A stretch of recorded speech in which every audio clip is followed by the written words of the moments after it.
ମୋଦି ସରକାର ଦେବେ 5 ଲକ୍ଷ ଟଙ୍କା ଲିମିଟର କ୍ରେଡିଟ୍ କାର୍ଡ। କେମିତି କରିବେ ଆବେଦନ, ଚାଲନ୍ତୁ ଜାଣିବା।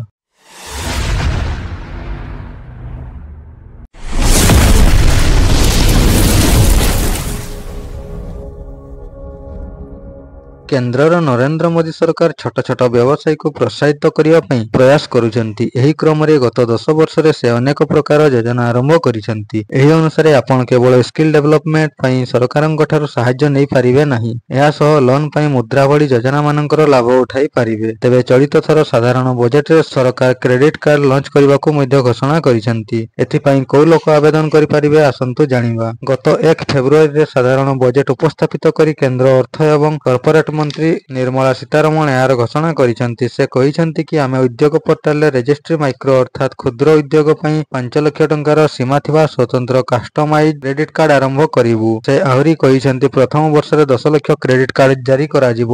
କାର୍ଡ ପାଇଁ କିପରି ରେଜିଷ୍ଟ୍ରି କରିପାରିବେ, ଏଥିପାଇଁ ସର୍ବପ୍ରଥମେ ଉଦ୍ୟୋଗ ପୋର୍ଟାଲ msme.government.in କୁ ଭିଜିଟ୍ କରନ୍ତୁ। ଏଠାରେ ଆପଣ ସେକ୍ସନ କ୍ୱିକ୍ ଲିଙ୍କ ଉପରେ କ୍ଲିକ୍ କରନ୍ତୁ। ଏହାପରେ ଆପଣଙ୍କୁ ଉଦ୍ୟମ ରେଜିଷ୍ଟ୍ରେସନରେ କ୍ଲିକ୍ କରି ରେଜିଷ୍ଟ୍ରେସନ କରିବାକୁ ହେବ। ଏଠାରେ ଆପଣଙ୍କୁ ବିସ୍ତାର ଭାବେ ରେଜିଷ୍ଟ୍ରେସନ ପାଇଁ ଜରୁରୀ ଡକୁମେଣ୍ଟ ଆଉ ଏଲିଜିବିଲିଟି ବିଷୟରେ ସୂଚନା ମିଳିଯିବ। ଏହି ହିସାବରେ ରେଜିଷ୍ଟ୍ରେସନ କରାଇ ପାରିବେ। ରେଜିଷ୍ଟର କ୍ଷୁଦ୍ର ଉଦ୍ୟୋଗୀ ପାଇଁ ଏହି ବ୍ୟବସ୍ଥା ରହିଛି। ବଜେଟରେ ହୋଇଥିବା ଘୋଷଣା। କ୍ଷୁଦ୍ର ଓ ଲଘୁ ଉଦ୍ୟୋଗମାନଙ୍କ ପାଇଁ ଗ୍ୟାରେଣ୍ଟି କଭରକୁ 5 କୋଟି ଟଙ୍କାରୁ ବଢାଇ 10 କୋଟି ଟଙ୍କା କରିଦିଆଯାଇଛି, ଯେଉଁଥିରେ 5 ବର୍ଷରେ 1.5 ଲକ୍ଷ କୋଟି ଟଙ୍କାର ଅତିରିକ୍ତ କ୍ରେଡିଟ୍ ସମ୍ଭବ ହୋଇପାରିବ।